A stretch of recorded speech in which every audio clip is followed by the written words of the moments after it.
Hello, I'm Karen Blevins, and today I'm going to demonstrate basic navigation and display options within the ArcGIS Online environment. Typically, you receive a link to a shared ArcGIS Online map through email with a format similar to the one you see here with the host ID ARCG. When you click on the link, the map opens in a new tab, and depending on the number of features in one or more of the layers, you may get a layer did not draw completely message. This message will appear each time the snakes layer, in this case snakes layer has quite a few observations, so you would get this message anytime you toggle the visibility, right, turned it on and off in the map viewer, or you zoomed in and out into or out of the map. So the best way to avoid this from happening over and over again is to click the Don't Show This Message Again for this layer. Click OK, and that will save the setting. So the map defaults to the Legend view, which is one of the options within the Details window. So the Legend view, if you scroll down, you can see that the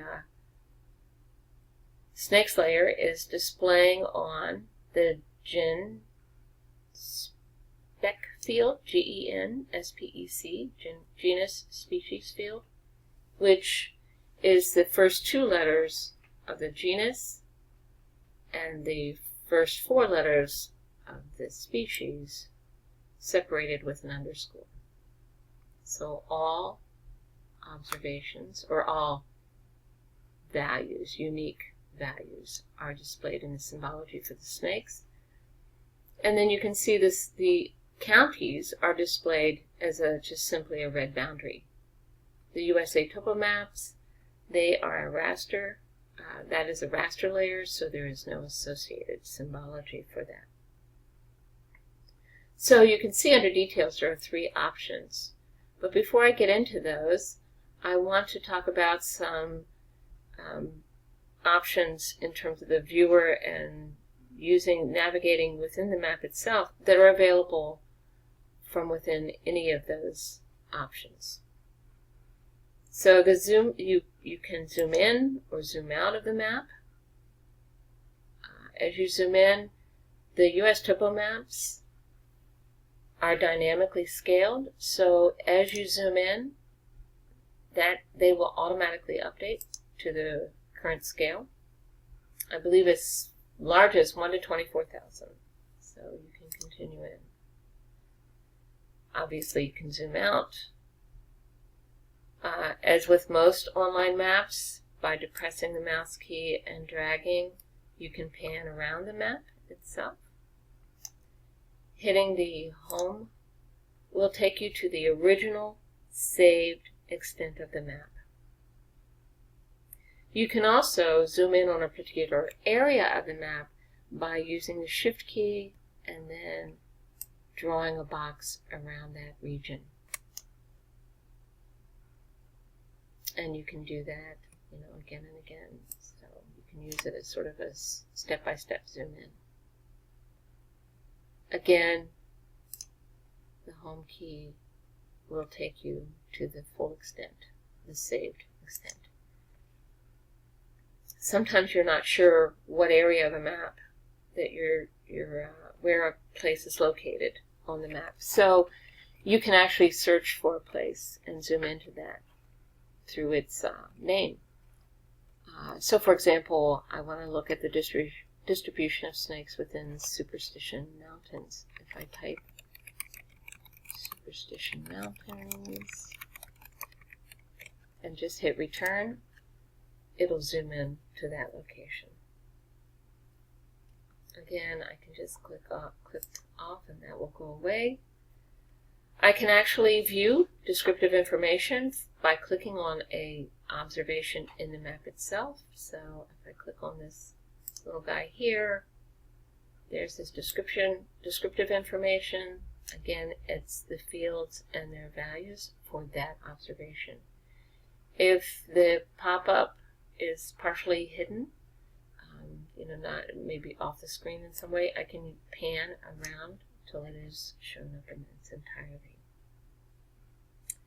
Notice that this snake that I clicked on, this observation, the point, is surrounded by a blue square, which indicates that that snake, that observation, is currently selected. To deselect, you can either replace it by clicking on another snake. You can clear all selections just by clicking somewhere off the snake layer.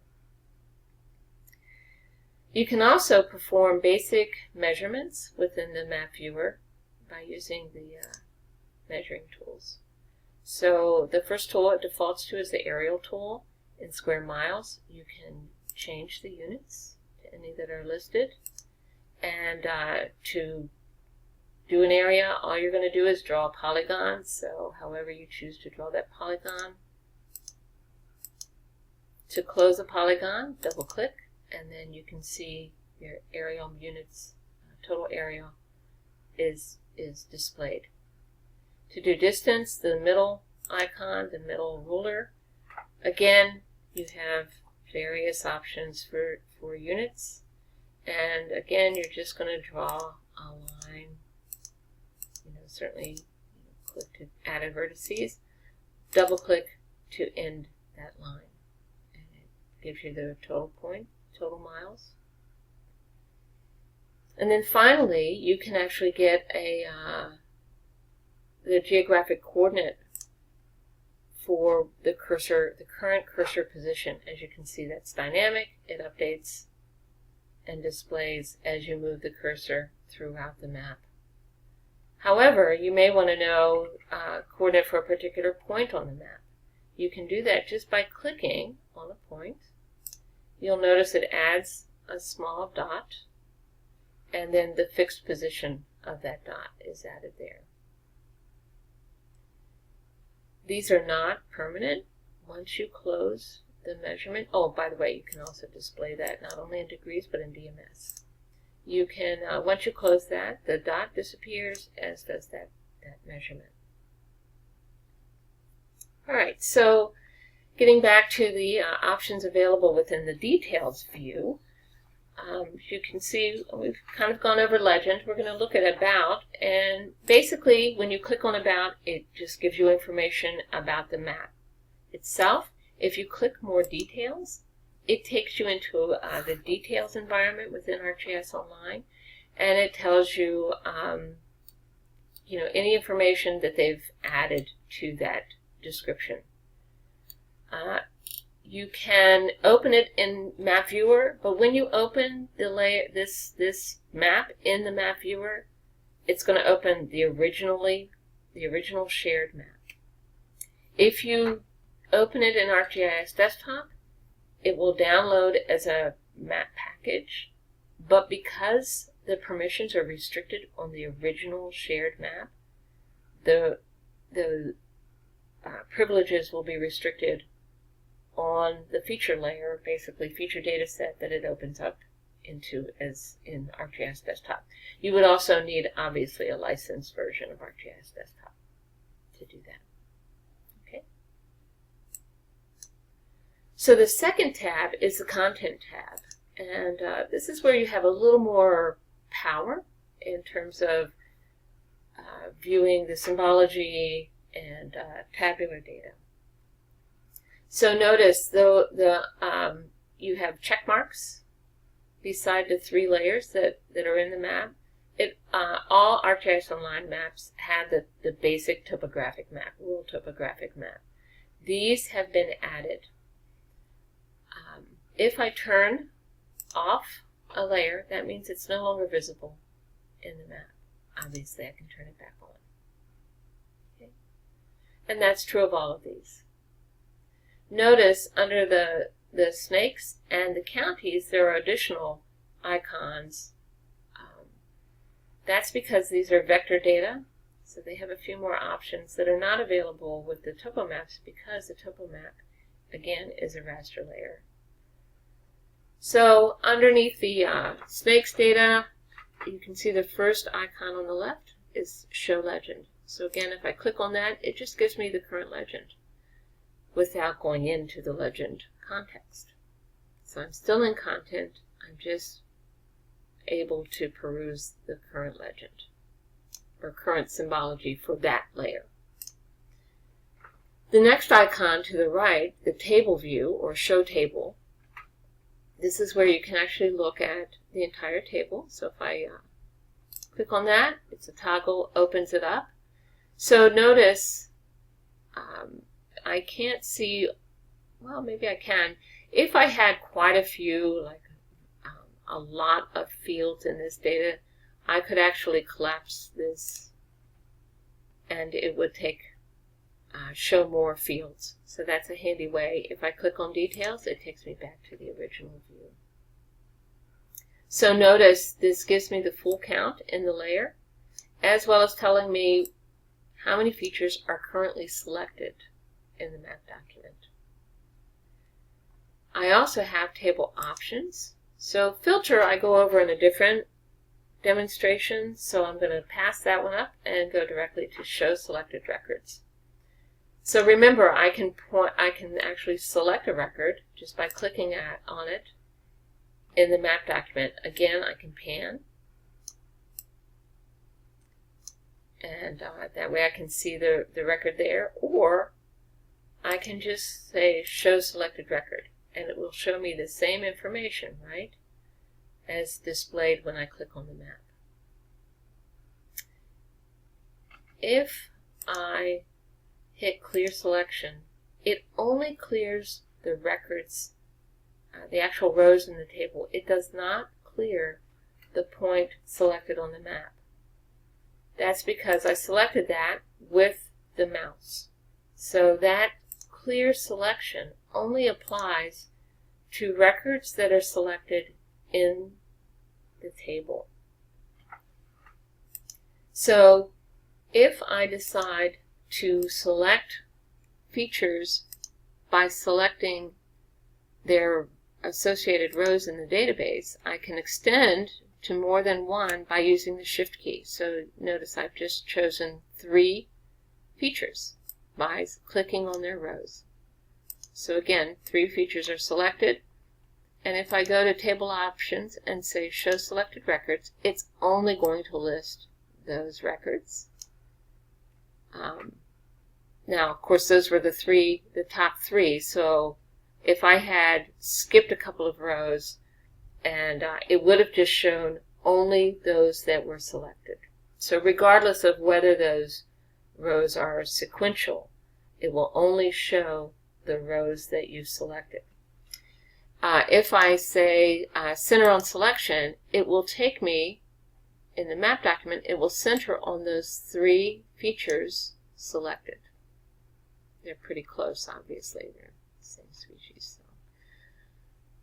Alright, so again, now, because I selected these in the table, if I hit clear selection, it clears them not only in terms of the rows selected, but also the features in the map document.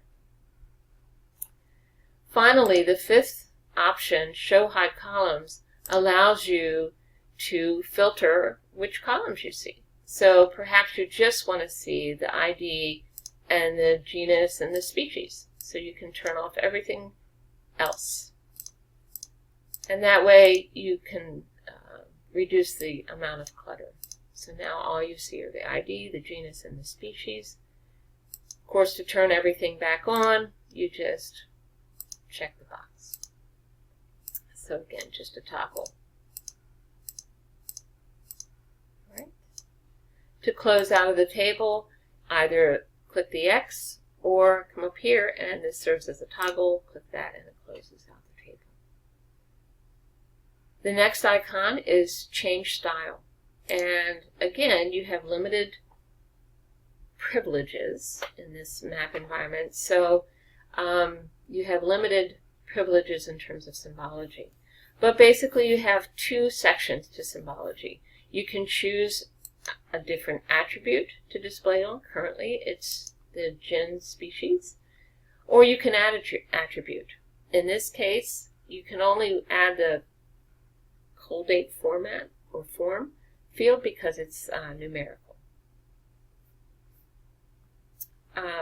I'm going to stick with the Gin spec and go into options, and I can change the color of a particular symbol, change its shape, what have you, or I can actually go in and remove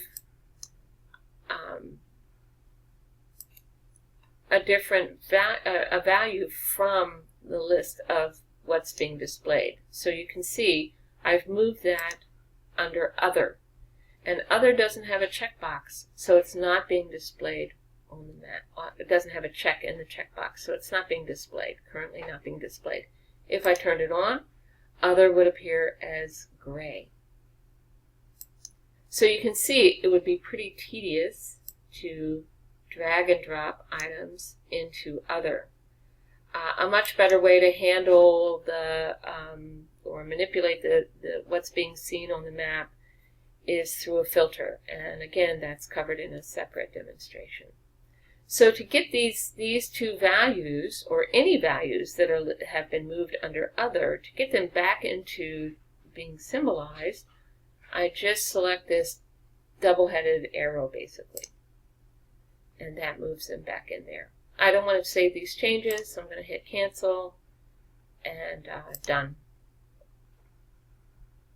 The next option over is the filter, and again that's in a separate demonstration, so I won't go into that now. And finally you have an ellipsis, and the ellipsis, again, limited functionality. You have three options. The show item details will take you to the same display as the about, so I won't go into that. The zoom to allows you to zoom to a layer's extent. In this case, the extent is basically the state of Arizona, because both data sets represent data from within the entire state of Arizona. If I had a layer that only represented the Phoenix metropolitan region, then I could just zoom to that layer's extent. So it's kind of handy in that context. The next option is transparency. So I could set the opacity to 50%. So that I now have a better idea of the counties behind the snakes, because the snakes are being displayed at 50% of their full opacity. All right. So finally, you can see you cannot save this map, but you can share it. If you share it, you are sharing the original map that was shared with you. So your best bet, if you're trying to share the map, is to share the original link. Close out of that. This concludes this demonstration on basic navigation and display options within the ArcGIS environment. Thank you.